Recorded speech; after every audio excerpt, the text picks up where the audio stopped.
Good morning, everyone. My name is Nicole C. Dunklin, and this is the report that I discussed to you. And this is the user of accounting information. But first, what is accounting information? So, accounting information is financial and non-financial data that has been recorded, categorized, summarized, analyzed, and reported about an organization activities to aid discussion making by internal and external stakeholders. At meron po tayong apat na uri ng accounting information.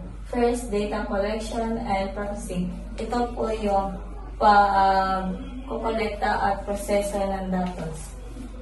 It begins with the recording of a company's financial transaction often using an accounting information system. Kagaya ng isa ka groceryhan, tapos ginakolekta nila ang mga resibo na ilahang mabenta adlaw-adlaw. Tapos ilahang ibutang ang mga resibo sa isa ka computer system o kato na computer system kay mo to siya ang pagmukolekta sa mga datos. Tapos kanang automatic na siya na i-count niya or i-categorize niya ang nabenta adlaw-adlaw ba. Tapos dito na nimo makitaan kung pila ang imong na benta sa pagkaon, sa inumin o sa kanang mga gamit sa balay. And the second is historical nature. Most accounting information is historical, reflecting past event. Should it also incorporate estimate for future projection. So, ang kaning historical nature kay mo ni siya ang dali mo siya makita ang mga like katong naging month kay nagpalit mo ato o kanang truck para inyong magamit sa inyong paalaala na pag-deliver. So dito ninyo makita kung pila inyong nagasto sa inyong pagpalit sa truck o dala po ninyo makita kung kanus ninyo nagamit ang kwarta.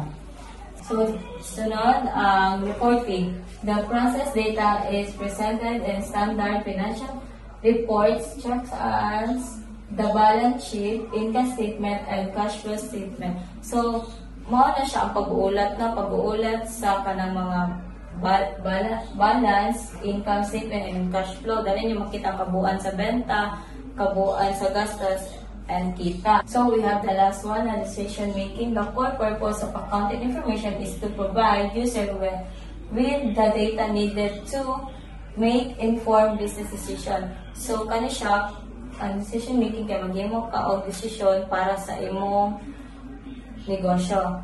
Like ay manager ka na napansin nimo na baba ang benta sa mga inumin kumpara sa mga pagkaon. So magdesisyon ka na kanang magbuhat o bagong promo, magbuhat ka bagong promo like buy one take one sa inumin kay para maakit ang mga customer sa imong ginapalit na inumin para mas mataas imong kita. So inside ay ang mas magagamit ani accounting information sa natin, di ba? Si internal user o si external user.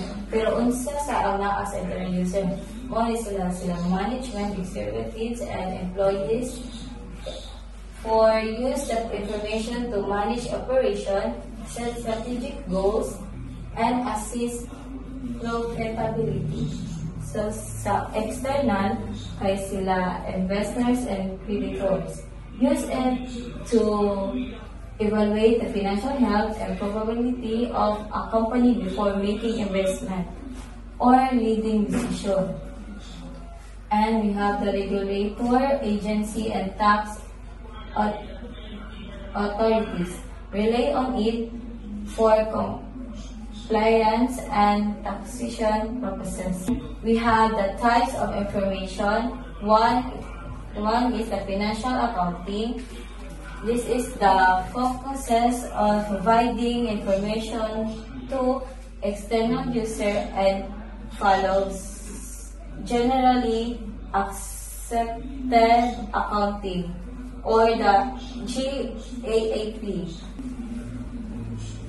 Like, halimbawa sa pagtatansya ng gastos, sa pag-budget, or pagsuri sa pagganap and pagpaplano ng production. Ang managerial ay ang pagtukoy, pagsusuri at pag-uulat ng impormasyon sa pananalapi upang tulungan ang mga tagapagmahala sa isang organisasyon. Ito ay nakatuon sa pagbibigay ng mga datos at analysis upang suportaan ang pagpaplano, kontrol at paggawa ng desisyon. Halimbawa, sa pagtataya ng datos, sa pagbabudget, sa pagsusuri sa ganap, o sa pagplano sa production. And that's all for me. Hello everyone, today I will talk about external user, customer, and why they need financial information from a company. First is, what is customer? Customer is muna sila ang mga tao or company na nagapalit or nagagamit og product sa isa ka business. And they are called external user kasi dili sila part sa loob ng company pero kailangan gyapon nila ng financial information para makabalo sila sa status ng business. Next, bakit nga ba importante ang financial information sa mga customer? First is, to ensure the company can meet supply or service demand. Or let's say, para tuloy-tuloy ang serbisyo at hindi madali ang trabaho. And the second one is, to decide on long-term partnership or contracts. Muna siya ang dapat pag-isipan ng mabuti ang pangmatagalang kontrata o partnership. And I have a question. Kung ikaw ay customer, gustuhin mo ba na ipag-partner sa isang company na nalugi? Why or why not? Let's move on to the examples. First example is the hospital check if the company is strong and can give support in the future. Or let's say, kung magbebenta sila ng medical equipment, siguro doon sa nila na may after-sales support. And the second example is the grocery check if the supplier has money and can deliver on time. Or let's say, ayaw ng grocery na maubusan sila ng stock nang dahil lang sa supplier na hindi stable ang finances. And ako'y question, anong mangyayari kung hindi tinitignan ng customer ang financial info ng suppliers?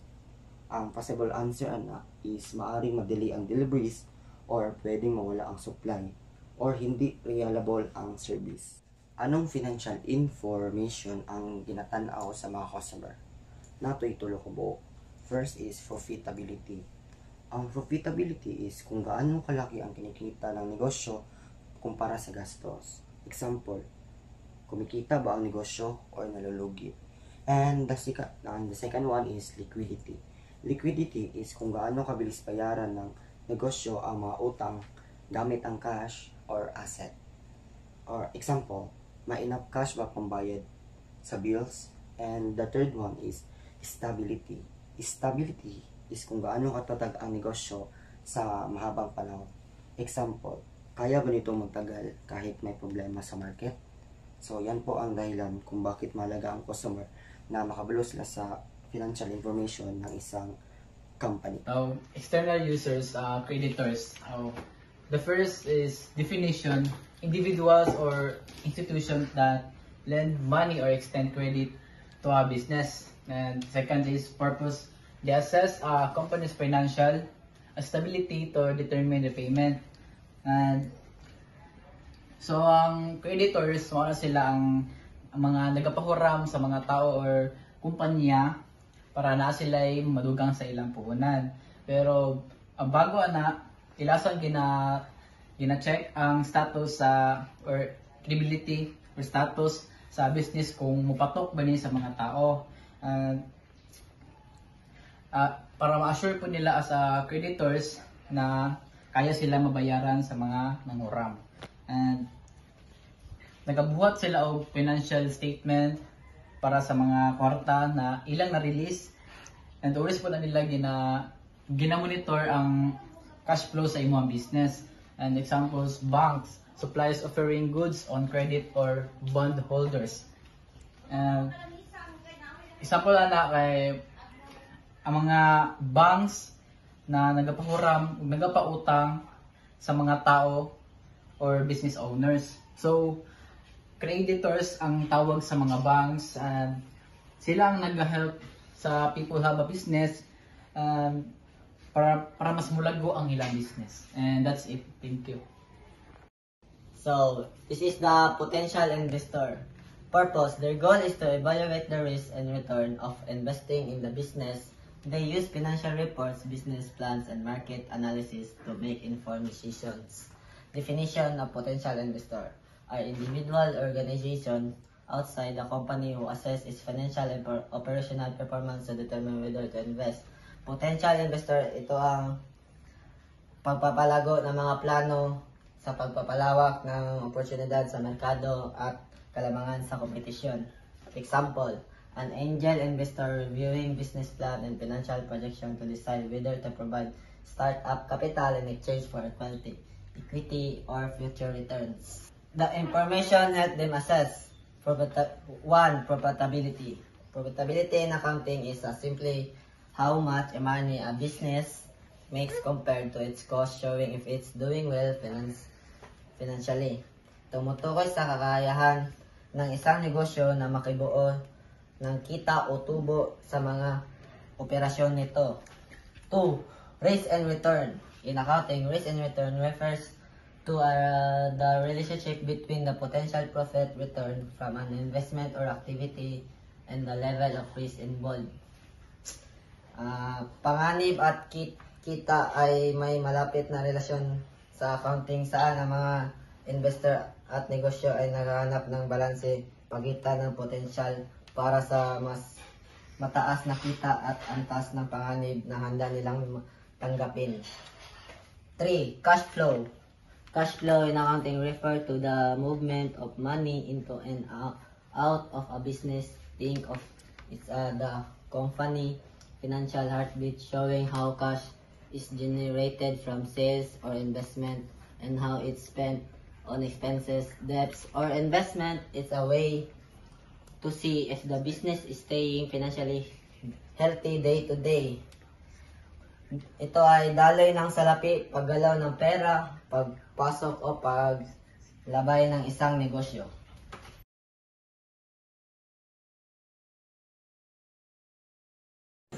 Buhay o madayaw. So, this is my topic, External User Academy. Purpose: research, teaching, and learning. And definition: user accounting information for education and research. Example: a professor teaches students about external user in academic, including researcher, professor, and student. This group use accounting information. Number 1, develop theories. External user use accounting info for research, teaching, and learning. And 2, educate. Support research studies and understanding financial concept. And 3, conduct research. Studying external user needs and challenge in academia. And last, influence standard. Improving data access for external academic user.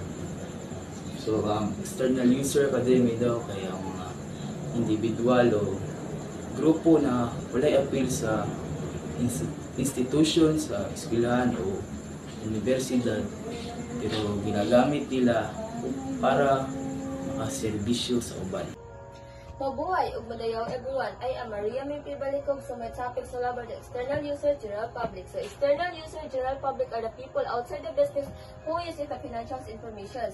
So external users is mga tao gawas ng company. Those are people na nag-associate yung company gamit yung financial information. Then the purpose is to stay informed about how the business affects the company or economy. Example, a local citizen checking if a company pay taxes and follow the law. So, Other example is kanang mga reporters. So kanang mga reporters nagasusi sa mga company, nagabayad pa og taxes o nagasunod ba ka sa law. Like ang mga reporters is ilahan ang ginatanaw kung how many years na ba ka wala gabayad sa inyong company, then ginatanaw nila ang imong financial information. So that's it, and mabuhay. Mabuhay ug madayaw. My name is Ben Justin P. Wong and my topic is all about management. Definition. Management uses accounting data for decision making. When we say management, that is the process of dealing or controlling things and also nagaprovide og mga ideas or decisions. Example, ikaw ang mag-control sa mga butang or sa mga empleyado nimo if unsay mga assign sa ila, and also ikaw mangitag pamaagi unsaon paglago sa mga negosyo or company. Ug moingon pud tag process of dealing, mao ni siya ang something usually begins with recognizing the problem and understand it clearly. Next, kay purpose. Purpose, strategic planning, performance evaluation, resources and allocation, problem solving, and compliance. When we say purpose, that is effectively achieving the organizational goals like gamit sa pagplano or pag-organize. Example, a CEO using financial statement to assess company performance. Example, nagamit sila financial statement which is naga-record sila or naga-illustrate para sa ilang business activities like mga incomes and capital.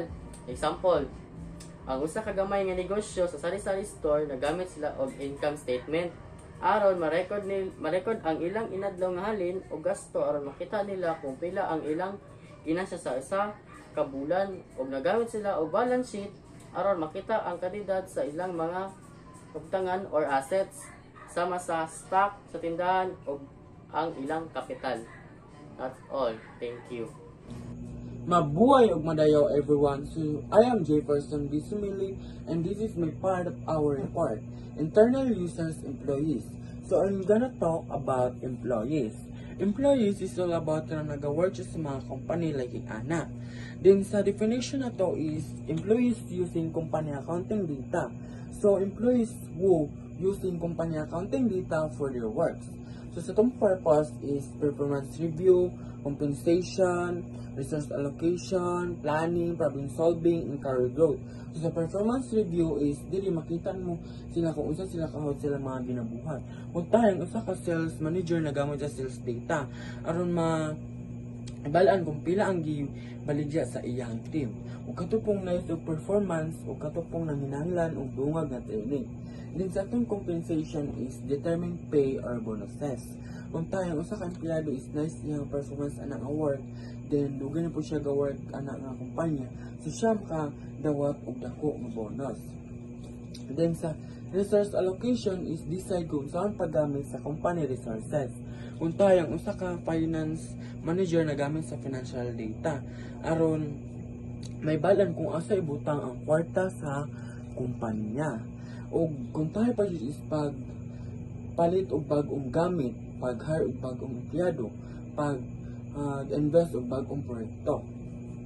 Din sa planning is pag-plano para sa future.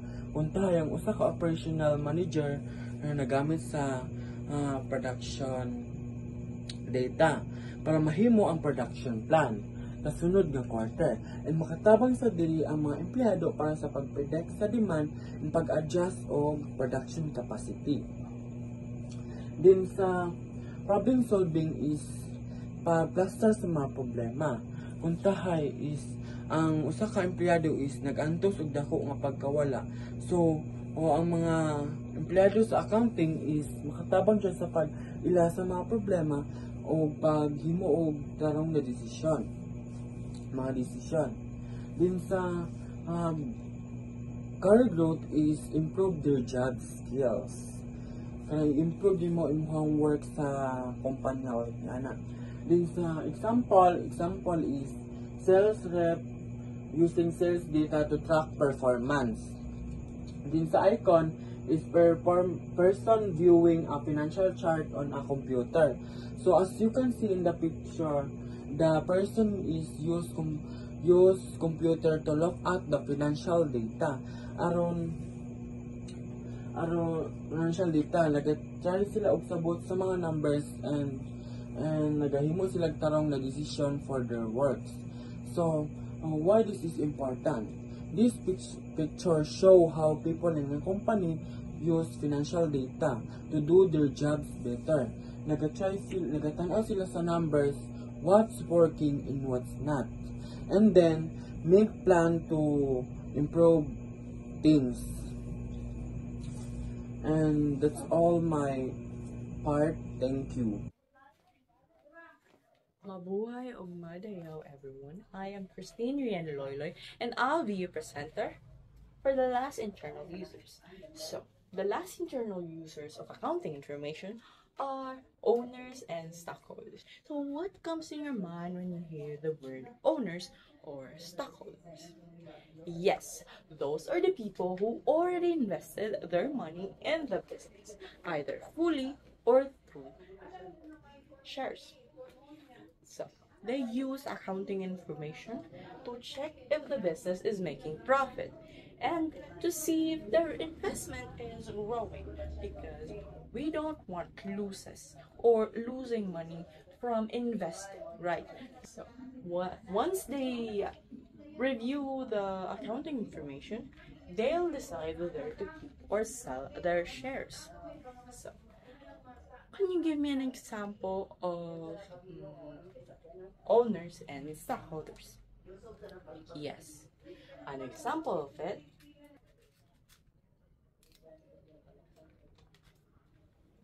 is this. Have you seen this? This is the financial report.